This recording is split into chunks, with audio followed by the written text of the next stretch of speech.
Hi, and welcome everybody to the Winner's Circle Sports Betting Channel. My name is Ross Benjamin. I'm your host, and I'm joined by the law firm of Mr. Jesse Schule and Sean Higgs, otherwise known as sports betting experts, extraordinaire. Couldn't put those two E's together, guys. Anyway, it is Friday, September 22nd. We're live. We would encourage all of you who have any questions on the upcoming college football or NFL card to chime in, or any questions in general, even Major League Baseball, or you have any questions about sports handicapping in general, or comments. We're more than willing to respond to you, and just keep it respectful, folks. Anyway, Jesse, how are you? How do I look, Ross? I'm sorry? How do I look? How do you look? You look great, man. Well, that's good because I feel great, man. I got a haircut. Right, okay. I had my Sun Belt Game of the Year on Georgia State last night. Big outright winner. I feel great. I'm really excited about this week. I mean, this is apparently the most ranked versus ranked matchups since 2005 in college football. And you know I'm excited about that. Absolutely. Can't wait. Yeah, so Jesse wants to know if you like Ole Miss, tell him what, or if you like Ole Miss this week, I am dying to hear why. And he gave his analysis on that Ole Miss and Alabama game yesterday. His free pick was on Alabama, and he wants to know all your Ole Miss fans out there, the SEC fans who are not the faithful of the Alabama Crimson Tide that just hate them, for lack of a better phrase, chime in, let us know. In any event, Mr. Higgs, you look good too, man. I don't know if that has anything to do with you winning a game or not, but or any hair. Well, you don't get, Sean doesn't get haircuts. Here we go. He gets coming with the hair. The hair shines. Remember the guys with the old boots with the shoe shine thing? Sean goes there and he puts his head on. That's a little polish. And I shaved on Wednesday, so I didn't have too much of a shine. But whatever. I got a good shiny head. I got good lighting, I guess. I don't know what to say. Let's go. It's Football Friday, baby. Star Child's in the house. Star Child. Let's go. Say thank you, Star Child. I appreciate that. Do you know who that guy is there, Ross? Who the character is? No, I do not, actually. He fought Bruce Leroy. Jesse, isn't that Kareem Abdul-Jabbar? No, it's from a movie. Well, didn't Kareem actually do a movie? Yeah, but it's not Conan. It's not Conan the Barbarian. Personally, for crying out loud. No, I don't know. I mean, that's definitely not. I mean, Star Child's just a name, but the Avatar is from a movie. Anyway, Bama will win. Roll Tide. So he's on board with Jesse. Show enough, baby. Show enough. What is that? I have no idea. I know that Sean likes to show off, but I don't know who shown off is. Anyway, show enough. Right. Come on, we got some. Russ doesn't know. Russ doesn't know 80s. He doesn't know 80s movies. Star Child. Hey, look, Jesse's like borderline kind of. I'm in the world of reality, buddy. Not this fictional space stuff and all that kind of stuff. Well, when I watch a movie, I want to see reality. In 1985, I was 11, so it was good for me. In 1985, you were 57. I mean, come on. Yeah. Right. Some of our fans call us old heads, and Ross is certainly the president of the old heads. Yeah, boy, oh boy. You would think that I'm an ancient, old, decrepit creature. Yet I have a full head of hair. Neither one of these guys do. And, here we go. Anyway. He's throwing out here. But I'm not wrong. Bruce Lee didn't Bruce Lee do a movie with Kareem Abdul-Jabbar, or was that somebody else? Yeah. Well, I don't know. Listen, I know Kareem did the movie with Arnold, and he was in Conan, but Bruce Leroy was the character. He was like in the movie. Ross gets a pass, Sean. Ross is the boss. Yes, it is. We better move to football. Ross is going to get pissed. Yeah, no, you're right, Star. We got to get on. I've already been lambasted all week long. So, I mean, one guy chimed in yesterday. You guys weren't on the show yesterday. So some guy chimed in and says, here we go. The guy's talking about what he did last week. I'm done. I'll never watch this show again. Okay? So if I told you I went 0-12, you would continue to watch and listen? Help me out, guys. You know, Here's the thing: you go 12, they'll be killing you. They'll be killing you all day. They don't want to hear. I don't understand. Why wouldn't you want to know how somebody does? It makes zero sense to me. yeah, it's called Business 101. There you Anyway, go. there's Dustin chiming in. Dustin, You were right, Hey. Jess. I wasn't sure. This Yeah. guy, Jesse, doesn't know nothing about 80s movies. Come on. Yeah, but yeah, that movie in particular. I mean, that movie's a classic, though. This one you're talking about, it's like a B movie or something. Yes, I like classic the is wacky Magnum 80s Force. movies. Magnum Force with Clint Eastwood is a classic. Come on. Anyway, now I'm really showing my age. It's kind of like Charlie How about, Chaplin movies, no sound. Bruce K. Gone with the Wind, everybody. Ross comes out. Gone with the Wind was a classic. Yeah. Sometimes I wish there was no sound when I do a show with you guys. So, in any event, let's move on.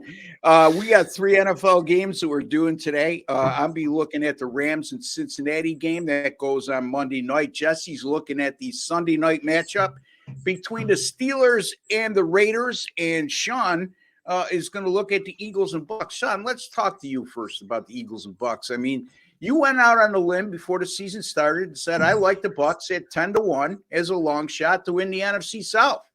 Well, it's only 2 games in, but right now you're looking a little bit prophetic anyway.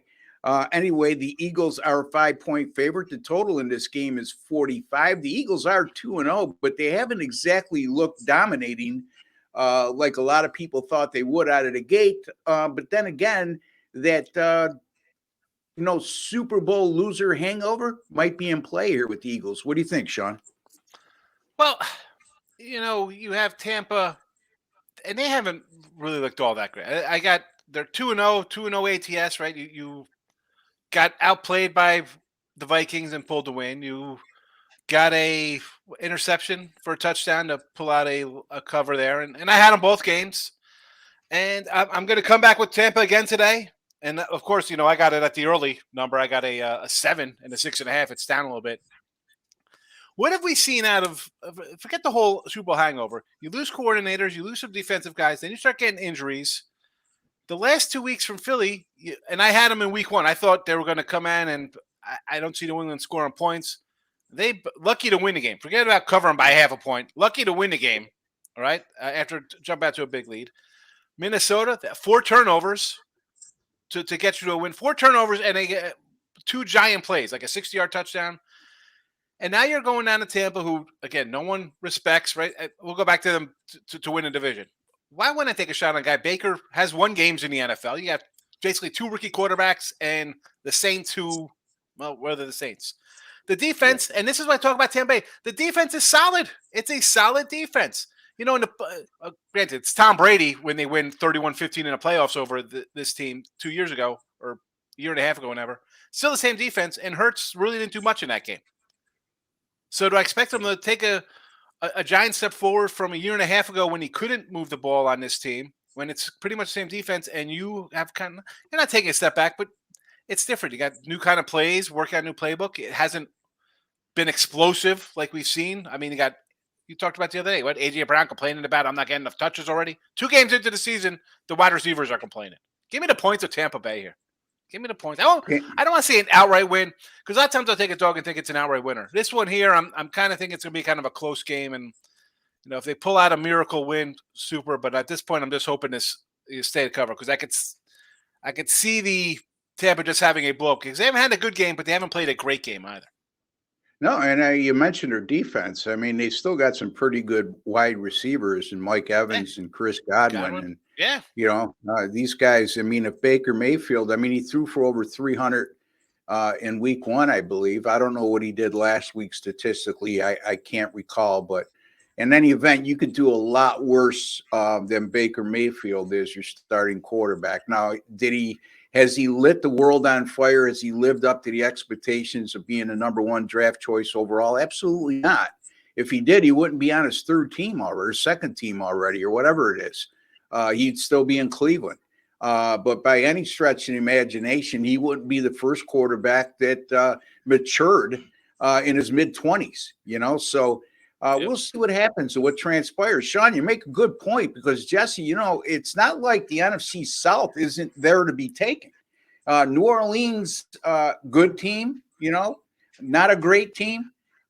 They've struggled a little bit offensively. Their running game has been less than desirable. Again, you got to give them an excuse because Alvin Kamara has been suspended to start the season.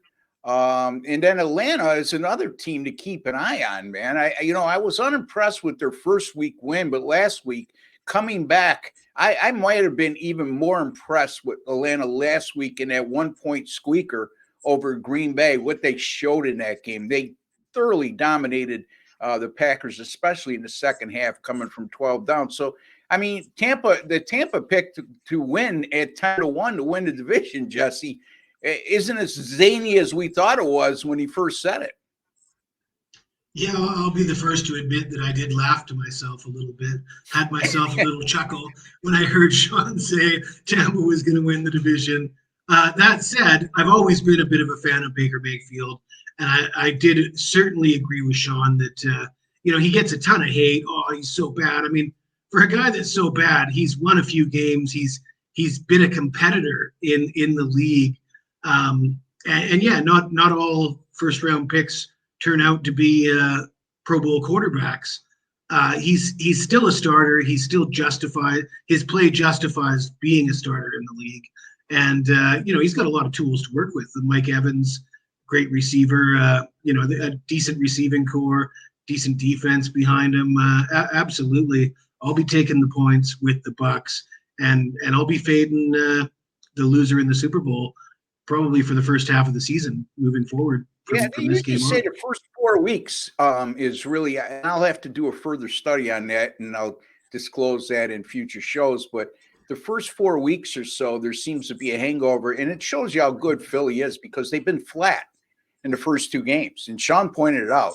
Extremely lucky to win that game in New England. I mean, they jumped out to a 16-0 lead. One of the touchdowns came out of pick six. And they held on for dear life at the end to come out with a 5-point win as a 4.5-point favorite. Go ahead, Sean. How about Philly's 4-10 ATS as in their last 14 as road faves, and that's basically since they've been good. So good as they've been, they don't really cover the number all that much. On the road, numbers say 4-10. Yeah, but they still, the books, they have 5 number. A wise man told me a long time ago, and I don't want to disclose his name because he's not anybody known in the sports betting industry, just a real sharp guy that I was sort of a mentor to me in my early days. Always keep an eye on underdog 5 or 5.5 because it's off a key number and it usually favors the underdog. And sure enough, I ran it through my database and he's right. It's not like an astronomical win percentage. But when you get a dog of 5, 5.5, it's sort of in between all the key numbers of 3 and 4 and 6 and 7, and it seems to favor the underdog for whatever reason. So I can't give you any definitive. Yeah, go ahead. Let me ask you on that though, because it's sitting at 5 now, but when it opens at like 6.5, 6, 7, whatever comes down, do you give the same kind of credence to that when it moves off of a opening number after a few days? Like, because this was a 7 and then right immediately 6.5, and now it's come down the last day. So how do you look at it? Because I know me, like I like that opening number, whether it's there for a half a day or whenever. Like that's the number I go off of, not where it's on a Wednesday. Like, well, it's Wednesday. I'm going to look at the opening number. Well, it's not the opening. It's the 5 isn't the number because it was really basically a 6.5 after the 7s were taken on the first hour of play. To answer that, it's a loaded question, Sean, and I know where you're going with it. And it's a good question. But I brought the 5 and 5.5 up as a topic of conversation more than something I abide by. Yes, I did run those numbers. Yes, it is true. More times than not, if you're getting 5, 5.5, it's an underdog. You cover more than you don't. But to answer your question, I go back to I take every situation as its own entity. You know what I mean, Sean?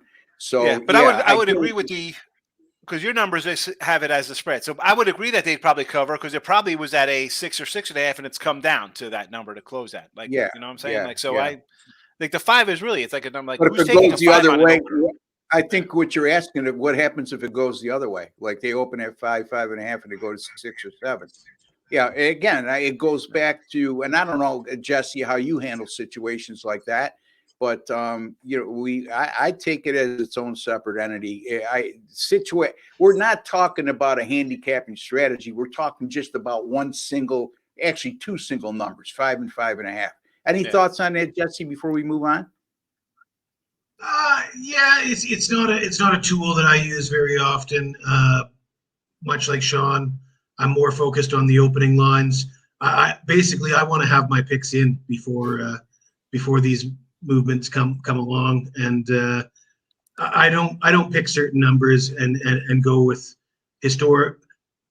Let me rephrase that. I may bring that up as something to add along to my portfolio.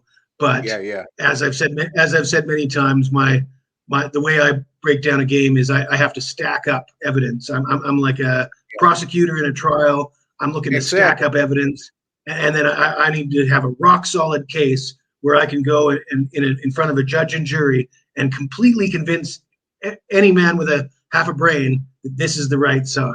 And that's how I break down a game. So one little nugget one is little just one piece little is not enough. That's like I always say, don't marry yourself to just one aspect of handicapping. You've heard me on numerous occasions on this show bring up betting angles. And yeah, I look at betting angles and I put a lot of stock in them, but it's not solely the reason I pick a game.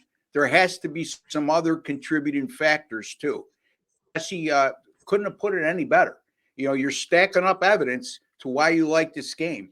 And sometimes when you really like a game, you can't make a case for the other side at all. So very good stuff, Jesse. All right, Jesse, you got a question here. And I'll put it up again. Jesse, I've been battling with guys all week at work. They all think Bama sucks. It's crazy.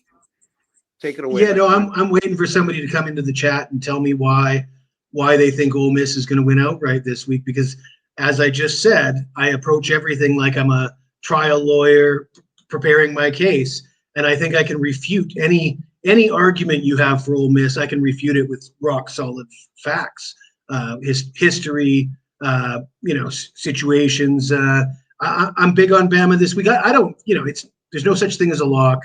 Bama does look a little shaky, but Florida looked shaky after they lost to Utah. Florida just crushed Tennessee, and I was on Florida, right? LSU looked shaky against Florida State. LSU just crushed Mississippi State. I was on LSU. Now Bama looks shaky. I'm on Bama. That's just how I'm rolling. I think there's plenty of historical evidence and plenty of stats to back all that up. And I'm prepared to talk about it. So if any Ole Miss fans out there want to hit me up with why I'm wrong, tell me about it. Put your dukes up. Put your dukes up, because Jesse's going to come out swinging.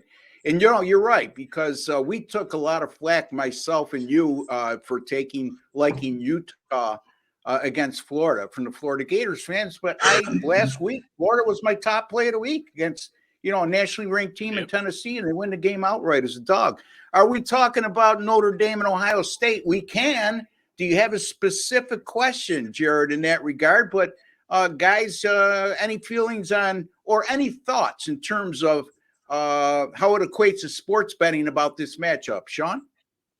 Well, we did this on Wednesday we talked about this game, or Tuesday we talked Notre Dame and Ohio State on one of the past videos there, Jared. But I'll tell you, I like the over in this game. I do. I put out the over here in the video. That's where I'm leaning. Sidewise, I really don't know. I mean, a part of me likes Ohio State. I haven't bet it. I don't have a side in this game. I just like the over. I think we'll see some points on the board here. All right. So Jesse, you have any thoughts in that regard that you want to add? Yeah, I regret not getting a 3.5 when the line opened. There's no 3.5s available as far as I can see right now. My opinion is I don't have a strong opinion. I think I said in the previous video we did on this game, neither one of these teams has played anybody, so it's really difficult to gauge where they're at when they don't have a quality opponent leading up to this game. But at the end of the day, we can go back to their meeting last year. We can sort of do our best to figure where these programs are based on what we know about them from previous seasons and other reasons. And then, you add Sam Hartman to Notre Dame, and all of a sudden they've got the edge of quarterback and they're a home dog. And if you're getting that hook, I'm disappointed myself that I missed out on that. And that's why I don't have a play on the game. But my lean would be to Notre Dame because they've got the better quarterback, and Ohio State might have the better athletes, the better receivers and running backs. But we've seen this team be vulnerable in the past, and now they're on the road at Notre Dame laying 3.5. I think the smart money's on Notre Dame. I'm sure Ohio State fans will chime in and say, did you see how our quarterback played last week? And you're right. He was very, very good. Okay. But that was against Western Kentucky. Western Kentucky gives up 50 points a game against FCS teams. They win 60-50, 61-59. I'm being sarcastic. My point is they base themselves on leaning on their offense a heck of a lot more than their defense. So Notre Dame's a whole different animal. Number one, they have a running game and a good one. And number two, they're better defensively than people are giving them credit for. Now, the Buckeyes are as well. So we'll see. I mean, it's going to be a heck of a game to watch. I haven't decided even at this point if I'm going to use that game, and I'm going to say probably not because there's just too much uncertainty. Like Jesse was saying, trying to make a case as a prosecutor against a defendant. Well, trying to make a case for either team in this matchup, there's like half you can make a case here for Notre Dame and half you can make a case here for Ohio State. When that occurs with me, it's like, okay, turn the page, on to the next game, look for value. And I don't know if there's any betting value in this game. So that's just me. All right. So Daniel wants to know about props. And Jesse just told him coming up. Excuse me. Let me look at this question. Like any props this week, Jesse. So, Jesse, we'll get right into your game that you're covering because you do have a prop in this game. It's the Steelers and the Raiders game. It goes on Sunday night at 8:20 p.m. Eastern time. The Raiders right now are 2.5-point home favorite. The total in this game is 43. Take it away, Jesse. Well, I am right where I want to be with college football. Great record. Really happy with that big Sun Belt Game of the Year win yesterday. My NFL hasn't been as good as I'd like it to be, and the difference is probably that Monday Night Football Game of the Year on the Browns last week, and they lost at Pittsburgh to the Steelers. And all the Steelers fans are going to say, "Oh, we always beat the Browns, and you don't come into Pittsburgh." But it was kind of a fraudulent win when you look at total yards and turnovers and the way that game and the emotional damage caused by the injury to Nick Chubb. Cleveland certainly had an opportunity to win that game, and they probably should have won that game, and that leaves me with a bad taste in my mouth. So I don't like the Steelers right now. I'm tempted to take the dog here, but I won't do that either because, let's face it, the Raiders aren't that dependable. So I'm looking at a prop on Josh Jacobs, anytime touchdown, plus money, plus 105. Jacobs hasn't scored a touchdown yet this year. He hasn't been getting a ton of work, but this Steelers defense, they gave up 198 yards on the ground to Cleveland last week. The Browns averaged 5.7 yards per carry, and the injury to Cam Hayward is going to hurt the Steelers' run defense. Jacobs is a guy that scored a dozen touchdowns last year. He's been a higher, upper tier running back.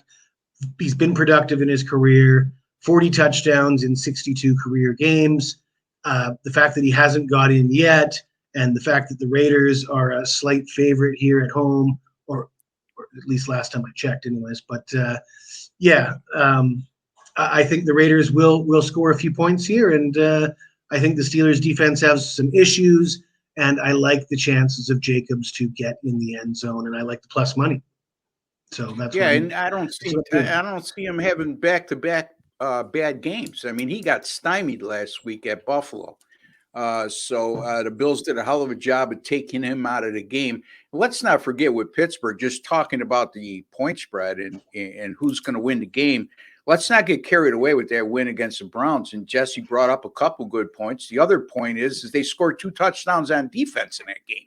Okay, which is very hard to overcome for any NFL team, meaning the Browns. And in terms of the rushing, at the time of the injury, late in the second quarter, I believe it was late in the second quarter. I know it was the first half of Nick Chubb. He had 64 yards at that time. And then the backup running back comes in and he rushes for 110 yards. So you're right. As good as Pittsburgh's defense could be at times, they struggled mightily against the run in that game. Sean, there's a question for you here. Mr. Higgs, Oregon plus 30. Is that you? No, that's you comment. Oregon plus 30 plus. I agree with you, Sean. I think this is a prime spot. I mean, again, with no everybody loves Deion. I listen, and it's not that I don't like Deion Sanders. I mean, like it's the team. You barely beat TCU. You're still getting turnovers in the Nebraska game right now, and you should have lost to Colorado State at home. And this opened up at a 15. This line, I can't believe it's 21 points. Well, if you know anything about football, you're shocked it's not at the 28 that it opened up in August. That it should be 31 instead of 21. You don't think the Ducks Oregon's going to put up 50 points. Colorado this week and next week in 2C, they're going to lose by a combined 100 points, and people are they'll be on the street living in tents because they just think Colorado is like money just dropping out of the sky. Oregon's and USC's offense is elite. Okay, two very good quarterbacks in Bo Nix, and obviously the last year's Heisman Trophy winner Khalil Williams over at USC. And you're also forgetting that the fact that they probably combined about 20 NFL players on their team.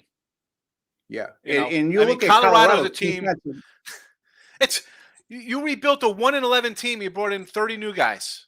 Okay, good luck with that. Good luck when the guy gets hurt. If Travis Hunter gets hurt on any other team, you got another Travis Hunter coming into play. Not here, you don't have. And he's on both sides of the ball.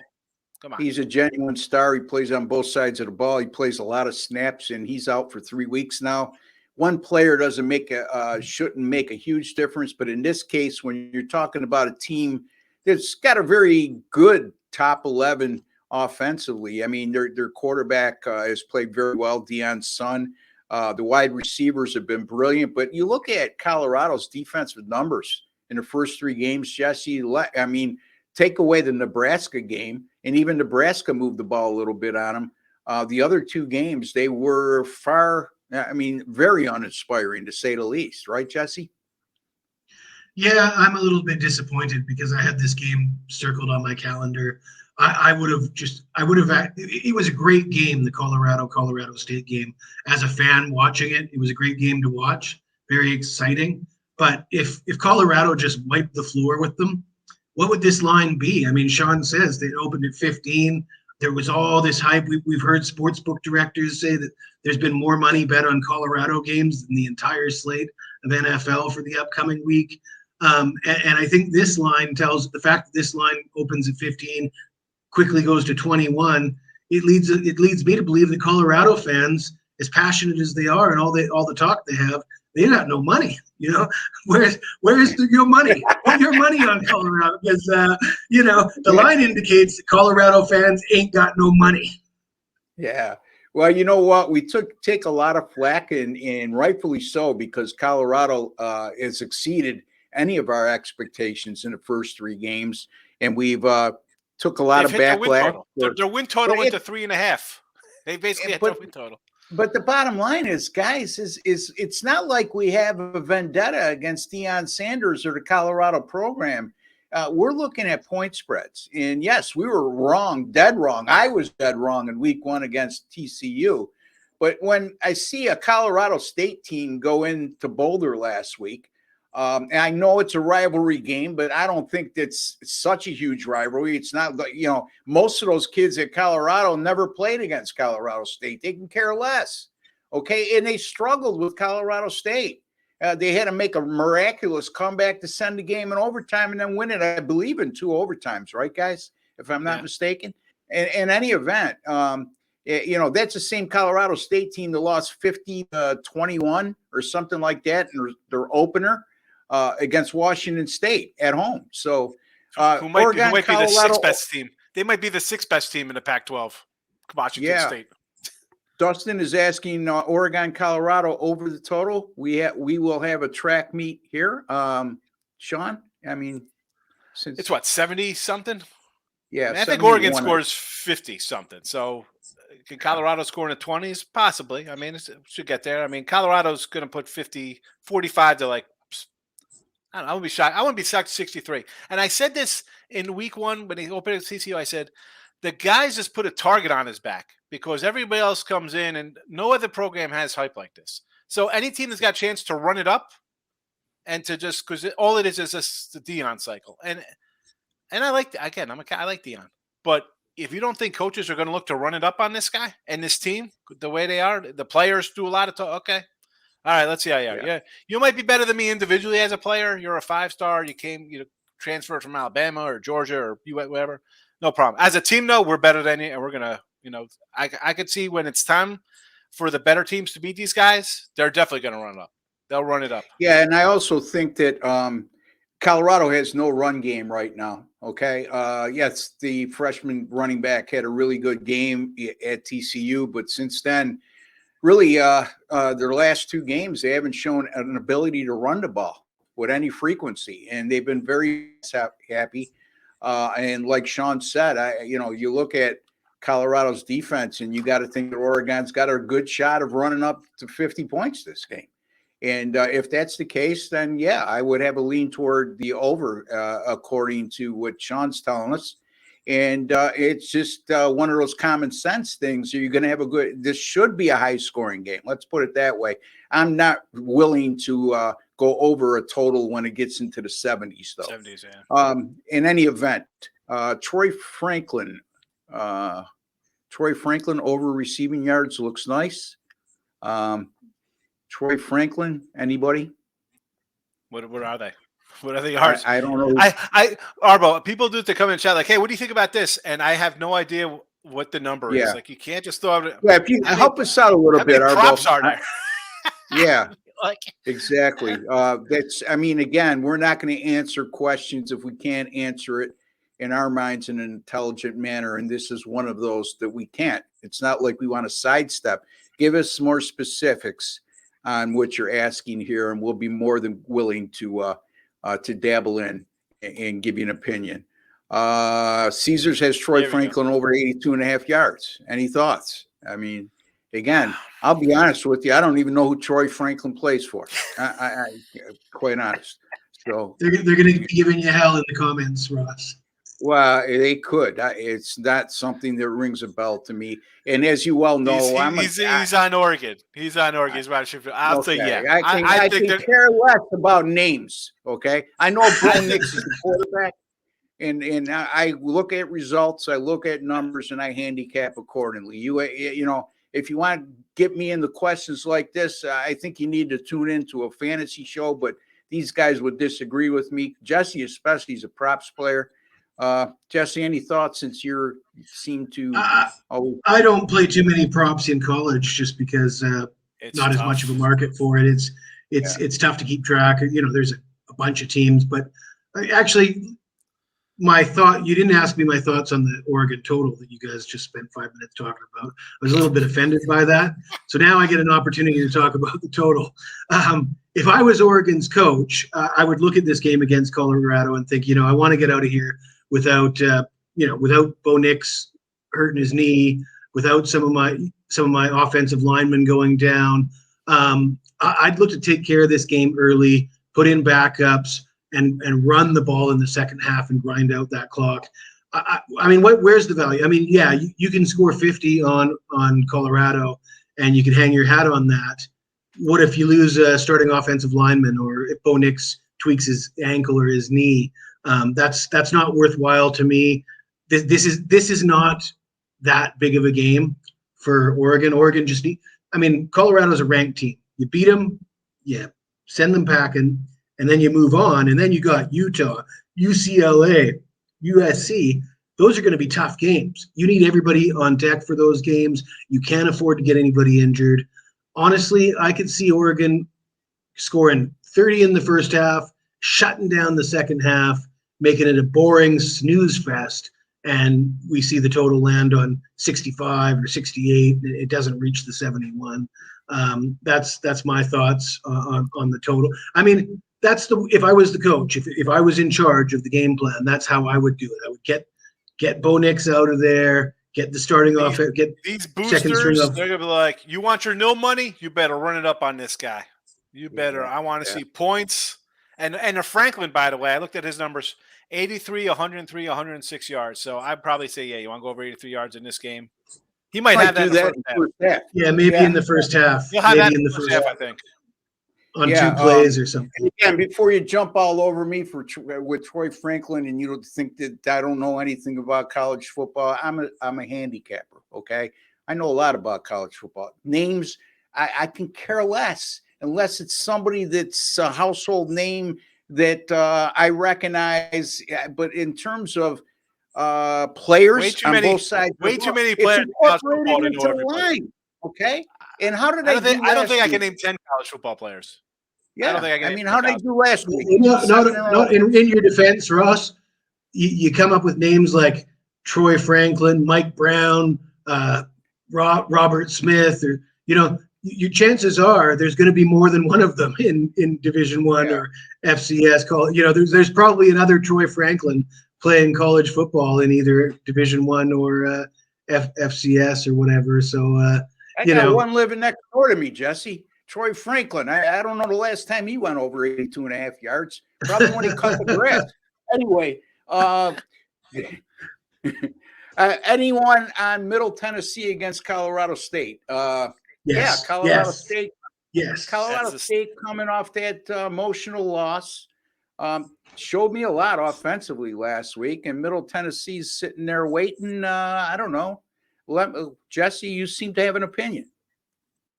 Yeah, I mean, just a classic letdown spot. You got to think Colorado State is going to be overvalued. This isn't on my premium card. I already did my spiel about stacking up evidence. I can't make a rock solid case for this one, but certainly as far as leans go, early leans and just knee-jerk reactions, it makes a ton of sense fading Colorado State in this spot. Situational spot. Sean, you want to add anything to that? Yeah, no, just it. I mean, obviously the only way to play that game would be mid-10 off of the double OT loss, but I didn't play it. Russ, do you still like Atlanta +3 against the Lions? I do. I really do. Yeah, I mean, you look at where the Lions, how hyped they've been. And they go last week, they lose 37-31 in overtime against Seattle. I think Atlanta's a lot better team than people are giving them credit for. Now, are they a legitimate threat to get to the Super Bowl? Probably not, but they're certainly a legitimate threat in the NFC South. And until Detroit shows me more consistency, I'm not crazy about laying any points with them right now. Now, that's not to say I don't think Detroit's a good team, because I really like Dan Campbell and I really like the Lions. But in this spot, I think you're going to see a lot of Detroit action. You see the line move down, right, guys? I mean, it came down all the way to 3 from an opening number of 6 last week. So any thoughts from you, Jesse, on this particular matchup?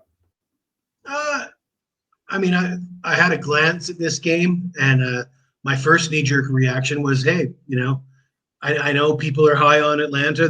They've looked pretty good so far. Can I find a reason to bet on Detroit here? And I backed out of it right away when I looked at their injuries. I just thought, too many guys banged up for me to want to bet on Detroit. So I backed away and left. And I haven't looked at the game, so I haven't been up to date on what's going on right now with the injuries for Detroit and how healthy they are. But my first reaction was I want to take Detroit. I had to walk away because I didn't think they were 100% healthy. Premium picks, agree with Sean. Take the over. They both are capable of making comeback regardless who gets up. All right, so premium picks, that takes me to this. I'm glad that you chimed in. Thank you, sir. Our premium picks over at gamblersworld.net. We got a special running right now, folks. If you purchase a 30-day or a 3-day or 7-day subscription plan at gamblersworld.net from any one of us, you're going to get an additional $50 in credit to your account. Again, 3-day, 7-day, get in today. You have Friday, Saturday, and Sunday action. Get in tomorrow morning, Saturday, Sunday, and Monday action. We got 2 NFL games on Monday. 3 great handicappers here, 7 more at the site. Yesterday you guys will get a kick out of this. Some guy wrote, Ross reminds me of a shady used car salesman. Well, I guess. So, boy, oh boy, the accolades that I get, my ego is just through the roof. By the way, shady car salesman, shady because used cars salesmen that are shady usually don't know what they're doing, so they got to revert to unethical practices to get a sale. I don't have to do that, folks. I went 12-0 last week, So I'm not saying that I'm going to go 12-0 every week, but I don't know. I think I know what I'm doing. Anyway, I'm sure that if I ask Jesse and Sean, that might turn into a whole different discussion. Anyway, any thoughts on Huskies minus 20.5, and any thoughts on Washington money line versus the Bills? Loving Washington this week. I will say this. I know a lot of guys have chimed in that they like the Bills in this game. And I'm an avid Bills fan, but this game scares the hell out of me. It really does, because I got to see back-to-back consistent performances. And the Washington defense, especially their front four, can create a lot of havoc. And the Bills, if they have a major weakness, is their offensive line. Now, they're not terrible, but as we saw in week 1, the Jets got to Josh Allen 5 times, and he's a very mobile quarterback. And Washington can certainly cause problems in this game. And then the Washington Huskies minus the 20.5. I'll let Sean, you take that away first. Yeah, back to the Washington football NFL. I grabbed the Redskins there plus 6.5. I thought that's a Commanders, Sean. No, Redskins. No. The Commanders. San Diego Chargers, Cleveland Indians, Washington Redskins. And I think I'm a Cal dog guy, but I think in this spot though, I don't like home dog Cal. Like when they're pulling off a nice win versus Auburn. Yes, here on the road, I don't know. I don't think they could contain a panics. I'd say lay it. I didn't bet this Washington, but I do like Washington. Yeah. So and Sean also likes the St. Louis Cardinals with Jim Hart at quarterback. Redskins. Anyway, Jesse, your thoughts? I'm a big proponent of big Penix energy, and I pity the fool betting against Washington, especially at home. I didn't bet on this game myself. I thought it was a pretty big number, but the way Washington scores, I mean, how do you bet against them? So, yeah. How do you bet against the big Penix on the Peacock Network like he was last week? Anyway. Oh, my goodness. Deshaun Watson, $230 million guaranteed. That's just absurd. And whoever signed that deal for Cleveland, the ownership, the general manager should have their head examined. Not because I don't care if he threw for 1,000 yards in the first 2 weeks, guys. In this day and age, you don't guarantee a whole contract. I mean, his contract is fully guaranteed. And this guy hasn't played a lot of football over the last 2 years. Quite frankly, when I watched him last week, he looked old and slow. And I don't know if that's rust, but I don't recollect him being that way. I mean, plus he was extremely inaccurate in the first 2 weeks. He doesn't have the mobility that I remember him having with Houston. I don't know your thoughts on, am I seeing something differently than everybody else, Jesse? I mean, he's not worth $230 million guaranteed. You're not going to get me defending that. I will say that I think it's a little early to condemn him as done. They were tough spots. As much as I said the win was fraudulent for the Steelers, I mean, they still have TJ Watt. They still have Minka Fitzpatrick. I mean, I wouldn't want to be an opposing quarterback facing those dudes. It was a tough spot. Then the first week was a bad weather game. I actually thought he played relatively well in the circumstances against Cincinnati. He was running the ball effectively. He was running the offense effectively in bad weather. I have hopes that he can develop into a middle of the road quarterback. And right now people are, I mean, I think I've seen some stats putting him like the worse than other teams' backups or something. And I think when it's all said and done, I think he'll get back to at least mediocre. But yeah, that isn't worth 230 million either. So No. so yeah. And say what you will about Josh Allen, I'll take him any day of the week over Deshaun Watson. I mean, you're talking about other quarterbacks, Justin Herbert, Patrick Mahomes. There's several quarterbacks that are worthy of that type of contract more than he is. I'm sorry. The guy's not won anything, and he's been out of football, and he has a checkered past off the field. So, I mean, there's a lot of reasons why you could look at that contract and say, what, just ridiculous. Good morning, gents. What about Oregon team total over from El Dolhar, our buddy? Yes, thank you for chiming in, El, and we appreciate the support you've given us on this channel right from the get-go. I think we commented on all that, but Sean, you want to touch upon it again? Yes. It's probably around 47. Yes, take it. Whatever the over is, take that over. And Jesse, who was offended, we didn't ask him about the team total. And I said it for me. I was going to go over 44.5. Couldn't get it. It was the best I could get was 46. It was a pass for me. All right. What do you guys think about Purdue and over in the North Carolina State game? 2 games tonight. Purdue right now, they opened up as a 7-point dog against Wisconsin. They're down to 5.5. Purdue coming off that loss at home to Syracuse last week, 35-20. Wisconsin shown a vulnerability. I mean, they went on the road and got beat by Washington State. I don't know how much you want to put stock in their win last week, which wasn't overly impressive. And then the North Carolina State and Virginia game over the total. I'd sort of have a lean toward that, even though I'm not using it tonight. Start with you, Sean. Yeah, Purdue. I like Purdue there. I had actually put that on midday money earlier in the week at a better line. So I like the Boilermakers. And I got no real thoughts on NC State. I mean, Virginia looks bad.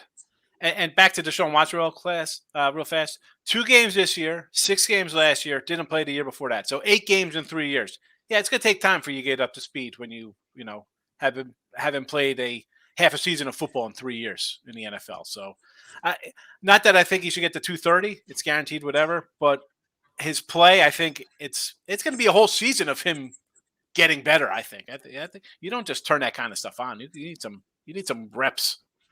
And 8 games is not it. I think 8 games in 3 years. Jim Quinn should guarantee my contract for the next 10 years too. Boy, oh boy. Anyway, but then according to these guys, I'm 78 years old already. So what do you want to do? Listen to Ross at 88? Anyway, Jesse, anything you want to chime in on? I missed the boat on Purdue. I at the opening line, I would have liked Purdue. I would lean toward Purdue.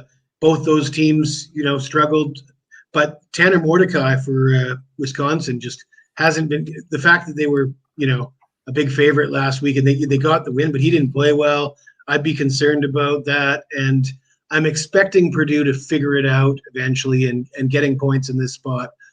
My lean is toward Purdue, and then again, like Sean said, I got no thoughts on the NC State game. Too many Virginia's for me. Horrible team with a horrible defense, but everybody knows that. So where's the value, right? Yeah, exactly. And that line has really not. I'm talking about the front number, the point spread. It's really not moved much. It's pretty much been steady. Which when I see that, it's either take the underdog or leave the game alone. And I'm not willing to take the underdog in this matchup. I took UCF and Kansas State earlier in the week when it was 54. I'm not sure if you went over or under. Figured it would go up now. It's went down to 52.5. I think because of the weather, I thought it'd be back and forth game with points. It's really not the way that Kansas State plays, but in UCF, Sean said it right from the beginning of the season. He thought they were the best team in the state of Florida, and he might be correct. Sean, your thoughts? Yeah, I'm looking at that right now. That total, I saw FanDuel open at 59.5. That's crazy. And this total and open at a 7-point dog for UCF. I mean, Plumlee's out. Is that what it is? That's why the line's down. All right. But you might expect them to score more. I mean, Plumlee's a run first kind of guy, and McLean, the ex Florida State or not Florida State, South Florida guy, a guy that's played years in college football, is more of a passer in my opinion. So I think that could only help the over if you think McLean's all right. Which I'm definitely not I think telling you to buy off anything. It's not a game I had. I got 13 games. That's not one of them. And whenever stuff like that happens, especially college, you don't know. Like you brought up good points, Jess. It could be a moot point. Guys come in. We saw Max Duggan last year. Remember him? He wasn't the starter last year in TCU. Took him to a championship game. So yeah, Kansas State coming off that right out your bet. Kansas State coming off that excruciating loss at Missouri last week, where Missouri kicked a 61-yard field goal on the last play of the game to win by 3. Longest field goal ever made in the SEC history. Beware the wounded animal here. I like Chris Klein. I think he's an excellent head coach. I like that Kansas State football program.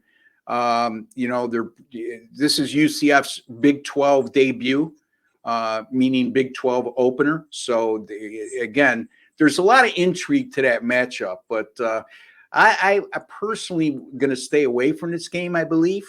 But by the same token, it's going to be a hell of a game to watch. But like I said, I'd be a little leery about fading Kansas State off a loss at home.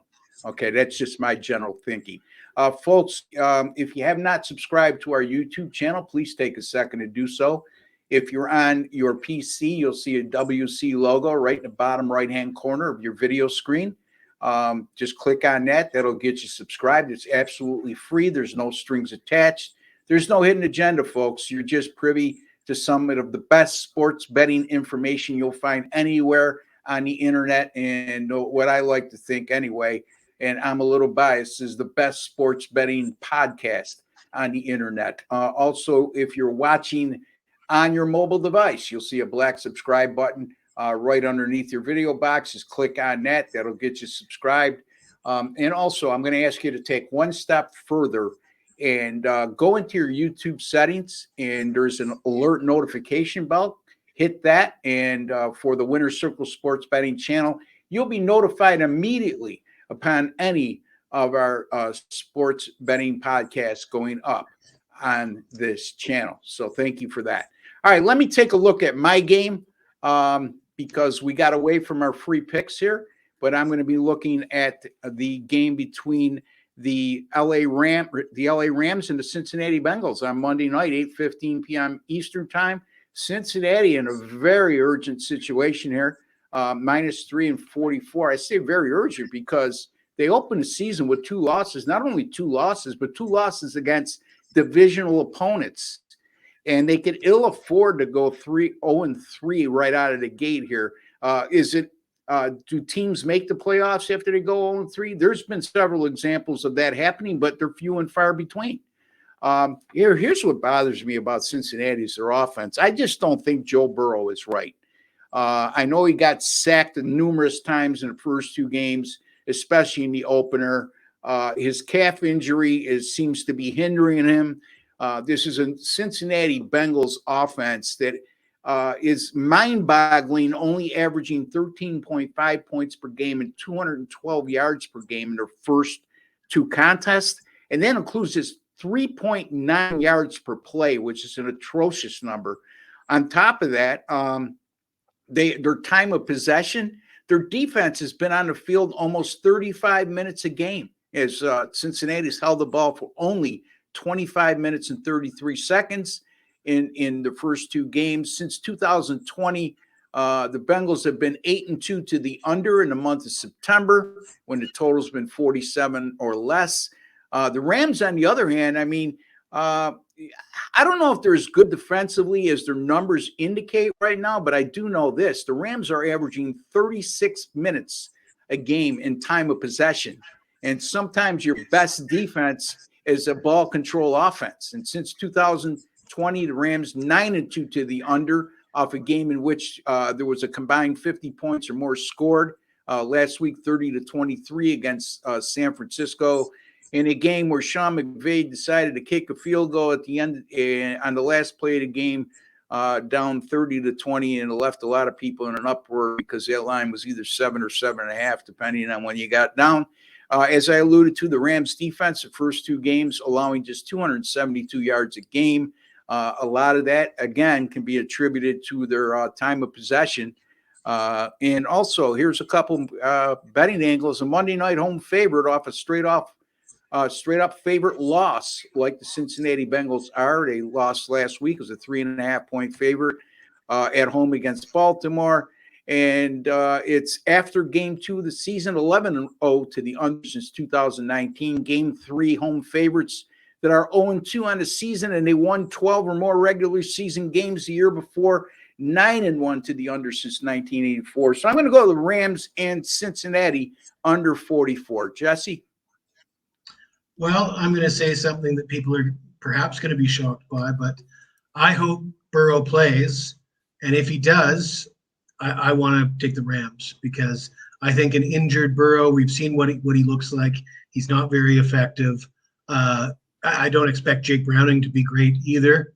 But we don't, at the end of the day, Jake Browning coming in, like Sean said, some of these guys come off the bench and they, all hell breaks loose, and you never know when that's going to happen. But if Burrow plays and he plays hurt, we pretty much know what that's going to look like. So if I could catch 3.5 points because Burrow's play, or 4.5, or whatever the line would jump to if they announce that Burrow's going to start, give me the Rams. If Browning's playing and I'm only catching 3, I'm passing. Yeah, and I don't know how much stock you put in this, Jesse, in part of your breakdown of games, but the thing that jumps out at me is the 36 minutes in time of possession for the Rams, opposed to a little over 25 minutes for the Cincinnati Bengals. And to me, that tells me your offense is not clicking, meaning Cincinnati, or your defense is real bad, or a combination of both. But Sean, do you put any weight in that when you look at that kind of disparity in average time of possession for both teams?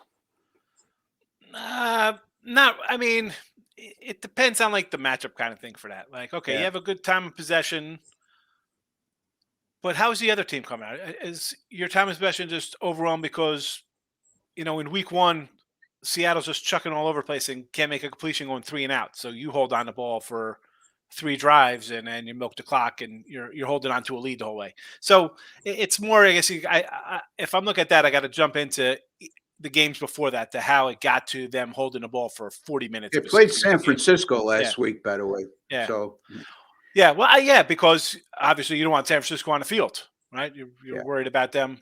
San Francisco scores 30-some points against you every time you play, so you don't want them. Well, the point being, not to play the devil's advocate with you, Sean, but we all like to say, okay, we're playing a team like San Francisco. Let's dominate time of possession and keep our defense off the field.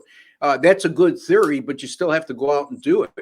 And, that's the other thing, part of the equation. But I get what you're saying. It goes back to treating every game as a separate entity. Like I said earlier, I'd be contradicting myself if I disagreed with you, buddy. Anyway, Jesse, your thoughts in terms of time of possession? Does it enter your mind or enter your equation? We've seen how bad Burrow's looked. If you had a more competent quarterback in there, your time of possession would probably increase. As I said, I don't know what Jake Browning is going to look like. He was pretty good for Washington in college. That was a while back now. We haven't seen this guy play a game in a long time. Maybe some brief appearances in the preseason.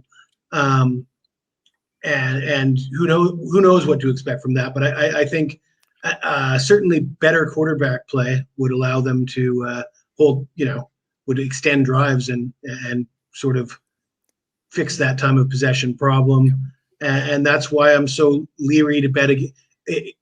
The value goes down. If Jake Browning plays, you add that variable where he might be not bad, but you got to pay a price for that. When we already know Burrow is injured, he's not playing well.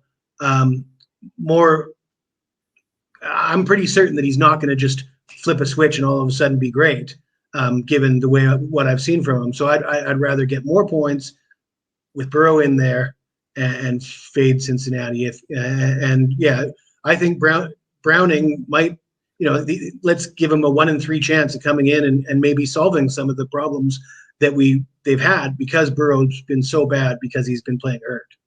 I guess that's what I'm saying. And let's not get carried away with the Rams' defensive numbers of 272 yards a game in the first two. Yeah, they played some, Seattle and San Francisco. San Francisco is an elite offense. Seattle put up 37 last week against Detroit. But the fact of the matter is when your defense is only on the field for 24 minutes a game, you better be under 300 yards. So we'll see what transpires if those types of numbers like time of possession even out. Speaking of Colorado State, Mark chimes in. I like Middle Tennessee to catch them tired this week. I don't know about tired physically, but emotionally, possibly. Yeah. So, I mean, Jesse touched upon that, and so did Sean. So, and Al has one more question here. I like Washington State team total over 27.5. Cam Ward is a stud. Yeah, as long as they protect him. Jesse? Yeah, I'm torn on this game. I mean, both Washington State and Oregon State look great.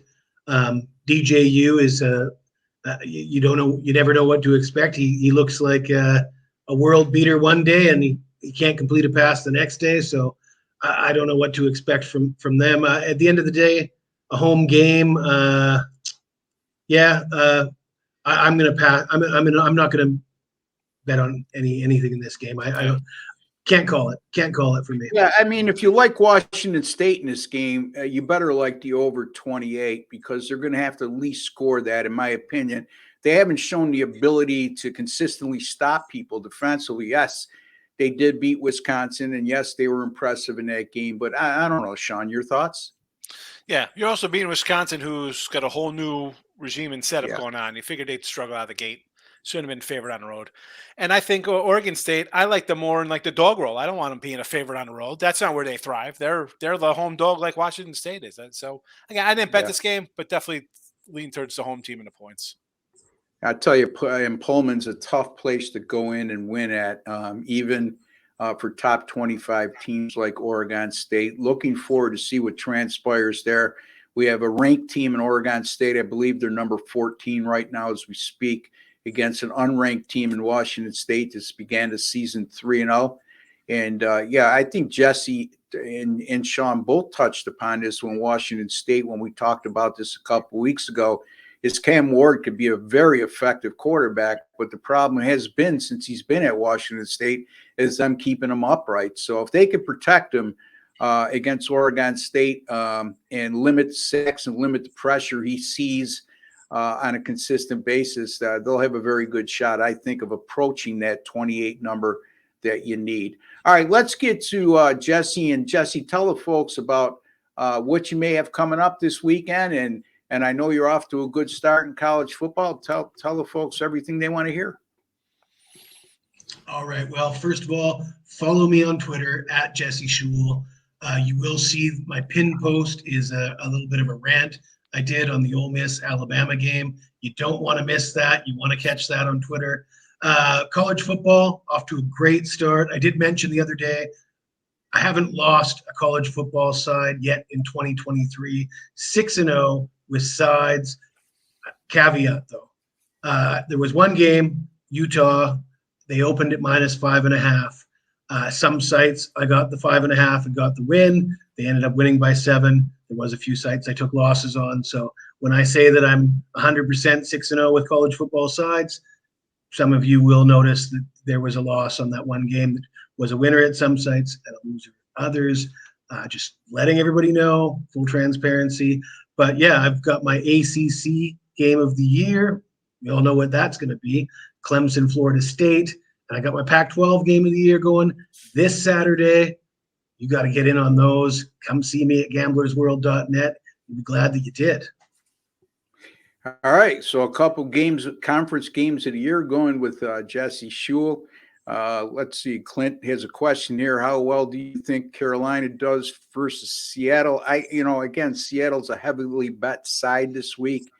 And this is a game I'm a little leery about. I did take the Seahawks earlier this week on the Wise Guy contest run by Playbook Sports, but I'm not so certain I like them as the week moved on, especially when I see the amount of action going away of Seattle. Now, that's not to say that the public won't win, but Carolina's looked absolutely brutal offensively. But defensively, they're not bad. Anything you want to add there, Jesse? Yeah, somebody said that Andy Young's Dalton's an upgrade to Bryce Young. And, a couple of years ago, I would have said the same thing. I would have said any veteran backup coming in to replace a rookie like Bryce. But take a look at what Andy Dalton's done the last couple of years. There was a time when I thought Andy Dalton as a backup would be a positive thing, but not recently. I'm a little skeptical that Andy Dalton is actually, in fact, an upgrade to Bryce Young at this point. Yeah, no matter who you put at quarterback right now for Carolina, the truth of the matter, folks, is you don't have very good offensive skill position players. So, a quarterback could be great. You could put Tom Brady in there right now, and with that cast of characters, he might even look ordinary. So, and Andy Dalton's not trying to prove anything at this point in his career either. He's there to collect a paycheck. You think he gives a damn about what happens? I shouldn't say that he doesn't care. He doesn't want to try and win, but he's on the tail end of his career. He's sort of it's supposed to be a mentor, not be on the field. He's not there to prove that he's the quarterback of the future. So his motivation is a little bit questionable. I really like Rutgers over the team total of 9.5. Sean, what do you think? No opinion on this game. Nothing. I got nothing to say. My buddy asked me that too. He's like, "What do you think about this game?" I'm like, I have no opinion on this game. If Rutgers covers this game, it's going to be because of their defense, not because of their offense. Michigan's a very good defensive team. You can get a defensive touchdown and make it really easy on yourself. That's not something I want to even come close to touching. It's a good question, but it's not something that I don't know. Do you have a definitive answer on that, Jesse? Because I certainly don't. And doesn't seem I do. I have a definitive answer, and it is we got Ole Miss, Bama. We got UCLA, Utah. We got all these great games. I'm not even going to waste a second of my time talking about Rutgers. Yeah. No doubt. But again, some people find value in those types of games. I'm not one of them. Doesn't seem like either one of you are either. Dan's Rants. Hi, Dan. Dan's an avid follower of ours and always chimes in on the comments. What's up, guys? Dan, we appreciate all your support you've given us since the start of the show. And appreciate you chiming in. Dan also says, I like the Redskins defense, as I touched upon as well. And one other one here. Iceman McPherson, what's your take on the Ducks in Colorado? Sean just gave you must have missed our dialogue on that game. But Ducks by 30. All three of us are pretty much leaning toward laying the points in that game against Colorado. Okay, Sean, tell the folks a little bit about what you may have coming up this week, and also anything you want to share with the folks in terms of how you've been doing of late. Yeah, so Midday Money's coming up in about 15 minutes right after this. I was about to get out of here. I got to get ready for my Midday Money show. I told Dan Ranson here, I go, the pen is out, Dan. He not only hit me with affiliates free money at 4.5, he said it's a blank check. Tampa Bay. Bet your children's unborn children on Tampa Bay. Jesse will tell you, when the free money comes out, I bust out the pen and I write it down to my book. And you'll be held accountable, Dan. Yeah, you know what? I'll say this about Dan. He might disagree with our opinions at times, but he always does it in a respectful manner. So but that's what makes that's a good show. Yeah, exactly.